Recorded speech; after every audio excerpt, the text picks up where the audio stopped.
You know, I've been serving in Gaza for a whole year to find the hostages, looking for Sinwar, the terrorist mastermind of the massacre on our people on October 7th, over a year ago. And Sinwar, Yahya Sinwar, has been confirmed to be eliminated. This dark and evil person who's deceived so many, who has planned not only October 7th, but has been doing terror all his life pretty much. He was arrested by Israel. He had a tumor. His life was saved by Israel. And instead of using his life, he did what many do in Hamas and the evil place, Islamic Jihad, Hezbollah. They've chosen to use their life to do a death cult and to scream death to Israel. Well, guess what? The wicked may prosper for a season, but they will be no more. Psalms 37 verse 9, evildoers will be cut off. Those who wait on the Lord will inherit the land, but in just a little while the wicked will be no more. Though you look carefully at his place, he is not there. Gone. Yahya Sinwar is terminated, eliminated, and 3 other terrorists were there. Completely by accident, though. I'm just telling you, it's completely the God of Israel. This is phenomenal. It was completely accidental encounter. It was not even a special operation, not even with the elite troops, not even Yalom was there.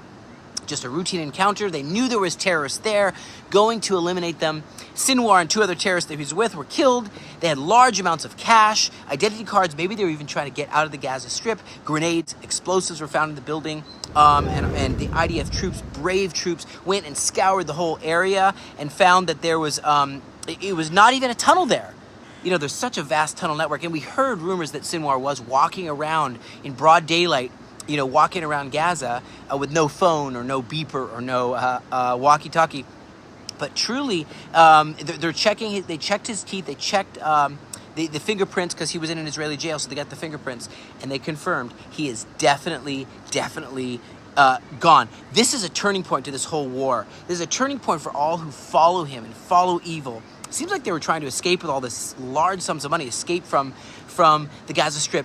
Let me tell you what, friends, during tabernacles, when we're rejoicing in time of trial and remembering that God is the tabernacle, it's not even the bomb shelters, it's not even the Iron Dome, the Arrow 3, the David Sling, the THAAD, the THAAD missile defense system that America has over our heads. It's really the Sukkot David, the tabernacle of David, that is our protection. He had a time where he chose to destroy Israel. He chose to live his life in every breath, to breathe out curses on Israel. And I want to say this to people who curse Israel. There's all kinds of lies going around. Don't let yourself be deceived about the one place where the Bible was written by the prophets of Israel. The very Judeo-Christian values that we hold dear are from here. But there's lies. And I'm going to quickly address these lies really quick because false teaching has hurt so many. Hezbollah, where I'm stationed, and going back in. Okay, Hezbollah has done so much to deceive people, to raise up these terrorists, to raise up terror. And I want you to recognize lies and cast them out. Cast them out of our camp, lies. One lie, and this is a very big lie that is pushed by liars. Israel is an illegitimate state created by a colonialist Western bunch of white people. Okay, so you have to look, what is comparable to that? What is comparable to that? First of all, that's a total lie. We're the indigenous people. You dig anywhere in the land, you find Hebrew. But there is, you look and you say, what about New Zealand? What about Australia? What about Canada? What about the United States? Okay? What if the people that were there, you know, the Navajo, First Nations, would suddenly go and do terror attacks? How would they respond? Okay, they would not take it well if 12 9/11s happened. The amount per capita in America that happened to us in Israel is 12 9/11s. Okay, but that isn't what's happening now. We are the indigenous people of the land who came from a Holocaust, from an actual genocide, and we came home to our promised land, fulfilling the promises of the Bible. Another lie. You just have to cast these lies out. October 7th was an act of resistance. Sinwar wasn't an evil, genocidal terrorist. It was just an act of resistance. They couldn't do anything. They were like in prison. Okay, how many other people do you know that are released from prison and they do a massacre and rape and murder and cut people's heads off and genitals off and burn people alive and take, and kill 1,200 people, take 251 hostages? No country on earth would put up with that. Pretend it's your country. Would you put up with that? It's not true. It was so beautiful in Gaza. They received more money than any per capita than any Muslim country that I know of in gifts from the UN, even from Israel. Another lie. Israel's killing civilians and doing a genocide. Quite wrong. Their motto, for example, the Houthi flag, death to America, death to Israel. For example, the Hamas motto, you can read their charter. It's genocide. It's from the river to the sea. It's kill all the Jews. It's remove all the Jews from this land.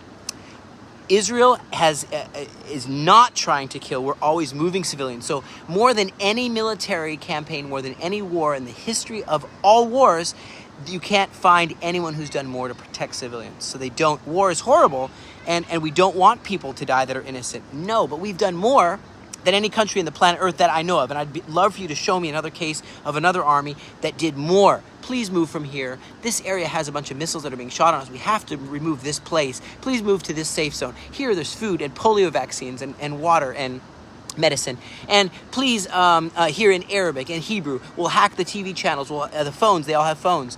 Hey, text, please move from this area. Okay, same thing in Lebanon. We do that. So name one army that's done more to preserve human life than we've done in the whole history of war. War is horrible, but if you got to fight for your life, we're doing it in the most non-genocidal way. Okay, Israel is indiscriminate. Okay, we'll look at any war. Normal wars have about 9 civilians killed to every 1 combatant killed, like in Iraq, like in America in Operation Enduring Freedom, like any war you have in the history. Here, it's about 2 civilians, which is horrible and it's sad, but 2 civilians, non-combatants, to every 1 combatant killed. And look at the Operation Grim Reaper. That was just distributed only to evil, bloodthirsty terrorists who are planning a conquer the Galilee.